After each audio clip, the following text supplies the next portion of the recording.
के किसी भी क्षेत्र को जब आचरण पाल प्रस्तुत कर रहे थे तो वो भारतीय परंपरा से इतिहास वहीं से ले रहे थे और विराट नगरी के माध्यम से बैराट उसे कहा गया। बाद में हमारे यहाँ पश्चिमी उत्तर प्रदेश में भी जो रागनियां लिखी गई हैं उसमें वो जो विराट का लड़का है, विराट का जो राजा है उसका लड़का है उत्तर, और उसकी जो गायों को जब कौरव भगा ले जाते हैं तो फिर ये होता है कि भाई इससे युद्ध करने के लिए कौन जाएगा, इनसे युद्ध करना आसान नहीं है, ये हस्तिनापुर के लोग हैं, कौरव लोग हैं, इनसे कैसे युद्ध किया जाए। तो कहता है कि ब्रहणला है जो डांस सिखाता है, अर्जुन उस रूप में है, ये चला जाएगा। तो जो उनका कुमार राजकुमार है उसको लगता है कि क्या करेगा ये डांस सिखाने वाला व्यक्ति, क्या युद्ध की बात करेगा।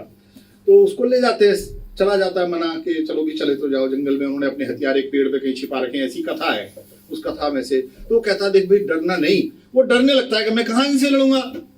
उत्तर कुमार कहता है, उत्तरा का भाई है, उत्तरा की शादी हुई थी आपको याद होगा बाद में, तो वो कहता है कि मैं इनसे लड़ूंगा, वो वापस भागने लगता है। तो कहता है देख तुम चिंता नहीं कर, मैं लड़ लूंगा, मैं अर्जुन हूँ। बेटा अर्जुन कहाँ से आया भाई, कैसे मान लूं मैं। तो कहता है अच्छा चल भाई अर्जुन तू अब पहले बता, अर्जुन के तो 12 नाम है वो बताओ। तो हमारे यहाँ बचपन से हमने अपने पश्चिमी उत्तर प्रदेश में गाँव में रागनियां सुनी, सुन बेटा बैराट भूप के तो 12 नाम गिनाऊं, वो 12 नाम गिनाता है। अर्जुन के 12 नाम भाषा विज्ञान के लोग बैठे हुए हैं, बताएंगे जो नाम है संस्कृत में, हिंदी की परंपरा में नाम का कोई विशिष्ट अर्थ होता है। उसका एक नाम है सव्यसाची। सव्यसाची का मतलब है कि वो बाएं हाथ से भी प्रत्यक्षा चढ़ा सकता है। उसका एक नाम है गुडाकेश, गुडाकेश का अर्थ है कि वो नींद को जीत लिया है। उसका एक नाम है परंतप, इसका मतलब है शत्रुओं को कष्ट देने वाला। उसका एक नाम है धनंजय, उसका एक नाम है किरीटी, उसका एक नाम है पार्थ, उसका एक नाम है भारत। वो 12 अलग अलग नाम है, वो गिनाता है। तो वो अब ये बात यहाँ भारत के बहुत सारे स्थानों में आप चले जाओ, वो कहते हैं महाभारत की ये वाली घटना हमारे यहाँ हुई थी। शेखावाटी में एक जगह है, लोहागल उसे बोलते हैं, वो कहते हैं यहाँ इनके हथियार गल गए थे जब लौट के जा रहे थे।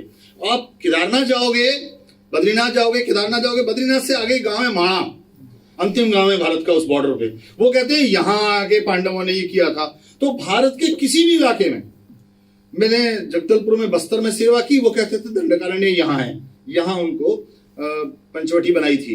कुछ लोग कहते हैं पंचवटी दूसरे स्थान में बनी थी, वो कौशल प्रदेश छत्तीसगढ़ आज भी कहा जाता है। मेरे बताने का अर्थ यह है संपूर्ण भारत अपनी विरासत में एक है, अपनी कथा में एक है, अपने आख्यान में एक है। और वो जो आख्यान है वो कभी महाभारत के माध्यम से मिलता है, उनकी कथाओं के माध्यम से आता है, कभी रामायण की कथाओं के माध्यम से आता है, कभी राष्ट्रीय आंदोलन से आता है, कभी मुगल पीरियड में महाराणा प्रताप के माध्यम से आता है, कभी भामाशाह की दान की क्षमता के माध्यम से आता है।